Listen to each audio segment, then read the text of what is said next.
The perfect rental. Emily and Mark, a young couple from New York, decided to celebrate their anniversary with a quiet getaway. They found a picturesque Airbnb listing, a small secluded cottage on a sprawling estate in upstate New York. The photos showed a cozy interior, complete with a fireplace and vintage decor. The host, Helen, had excellent reviews, with guests raving about her kindness and the peaceful atmosphere of the property.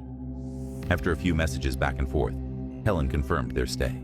She mentioned she lived in the main house, a short distance away, but assured them the cottage would be private. Emily and Mark were thrilled. They wanted solitude, but the idea of someone nearby felt comforting in case of emergencies. They arrived in the early evening. The sun was setting, casting a warm orange glow over the property. The cottage was even more charming in person, nestled among dense trees and surrounded by a garden. Helen wasn't there to greet them, but she'd left the key under a flower pot by the door. Inside, the place was spotless, with a welcoming basket of snacks on the kitchen counter and a handwritten note. "Welcome, Emily and Mark. Make yourselves at home. If you need anything, I'm just up the hill." After unpacking, the couple spent the evening by the fire, drinking wine and playing cards. Everything felt perfect. Around midnight, Emily woke to a faint tapping sound. She nudged Mark, but he was deep asleep. Groggy, and assuming it was just a branch against the window, she turned over and fell back asleep. The next morning, she mentioned it to Mark, but they laughed it off. They spent the day exploring the property, walking through the woods, and enjoying the fresh air. They even waved toward the main house, though they didn't see anyone. That night, the tapping returned, louder this time. Emily sat up in bed, heart pounding. She strained her ears, trying to pinpoint the noise. It wasn't coming from the window. It sounded like it was coming from inside the walls. She shook Mark awake. "Do you hear that?" she whispered. They both froze as the sound shifted to a slow creaking, like someone walking on old floorboards. "But this place is one floor," Mark said, his voice barely audible. They grabbed a flashlight and cautiously searched the cottage. Every room was empty, the doors locked, and the windows secure. Trying to stay calm, they decided it must have been the old pipes or the house settling. On their final night, they both woke to a crash. This time, it wasn't subtle. A loud, deliberate noise echoed through the cottage, as if something heavy had fallen. Mark grabbed a kitchen knife, and Emily clung to the flashlight. They crept through the cottage, their breaths shallow. In the kitchen, they found the source of the noise. The pantry door was wide open, its contents spilled onto the floor. "Did you leave it like this?" Emily asked, her voice trembling. "No," Mark said. Before they could say anything else, they heard footsteps, slow and deliberate, on the gravel path outside. Mark peeked through the curtain and froze. A figure stood just beyond the faint glow of the porch light. The person didn't move, didn't come closer. They just stood there, staring at the cottage. Mark whispered to Emily, "Stay quiet. Lock the door." For hours, they sat in silence, clutching each other, as the figure remained motionless. Finally, as dawn broke, the figure disappeared into the trees. Terrified, they packed their things and left immediately.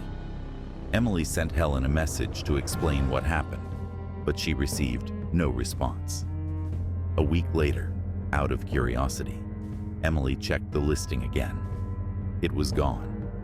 Concerned, she searched for Helen's name and found something chilling. 2 years ago, a woman named Helen had been murdered on that property. Her killer was never caught. When Emily showed Mark the article, they both recognized the photo of the main house, but what haunted them most was the description of Helen's murderer.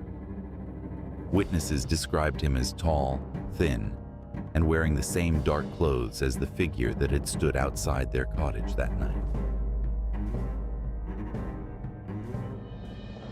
The hidden room. Sophia had been traveling across Europe for months, documenting her adventures for her growing blog. When she found an Airbnb in a small Romanian village, she was captivated by its charm. The listing described it as a 19th century manor house with Gothic architecture and a history that the host called colorful. The photos showed grand staircases, antique furniture, and sprawling gardens. It was perfect for content and a bit of rest. The host, Adrian, had glowing reviews. Guests described him as friendly, helpful, and knowledgeable about the area.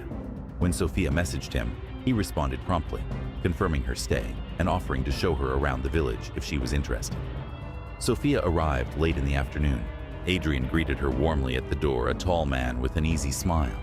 The manor was even more impressive in person. The ceilings were high, the wood floors polished, and the smell of old books filled the air. "I've given you the guest suite on the second floor," Adrian said as he led her up a sweeping staircase. "The rest of the house is yours to explore, except for the basement. It's locked for safety reasons." Sophia nodded, too enamored with the beauty of the place to question him. That evening, as she settled into her room, she noticed something odd. A small door hidden in the corner, painted the same color as the walls. It was barely noticeable, blending seamlessly into the decor. Intrigued, she tried the handle, but it was locked. She shrugged it off, assuming it was just a storage closet, and spent the evening editing photos in the library. Adrian had told her he'd be out for the night, so the manor was eerily quiet. Around midnight, Sophia heard a faint noise, a soft scraping sound, like something being dragged across the floor. She paused, listening intently. It seemed to come from below her room. Curiosity got the better of her. Grabbing her phone for light, she tiptoed down the hall. The house was silent, except for the occasional creak of the old wood beneath her feet. She stopped at the top of the stairs and peered down. Nothing. As she turned to go back to her room, she froze. The small door in her room was now slightly ajar. Sophia's heart pounded. She was sure it had been locked earlier. Steeling herself, she approached the door and pushed it open. Inside was a narrow staircase spiraling downward, dimly lit by a single flickering bulb. Adrian must have forgotten to mention this, she whispered to herself, though doubt crept in. She started down the stairs cautiously. The air grew colder, and a faint metallic smell made her stomach turn. At the bottom, she found a narrow hallway lined with wooden doors. Most were closed, but one at the end was ajar, revealing a dim light inside. Sophia's pulse quickened as she approached the door. She peeked inside and gasped. The room was filled with photographs, dozens of them, pinned to the walls and scattered across a large table. They were all of people, some smiling, others looking fearful, and a few who appeared unconscious. But what made Sophia's blood run cold was seeing her own face among them. The photo was recent, likely taken earlier that day. She spun around and sprinted back up the stairs, slamming the small door shut behind her. Her hands shook as she grabbed her phone and called Adrian, but it went straight to voicemail. Panicking, she locked her bedroom door and shoved furniture against it. She spent the rest of the night listening for any sound of movement, but the manor was deathly silent. At dawn, she grabbed her things and fled. As she was leaving, she noticed something chilling.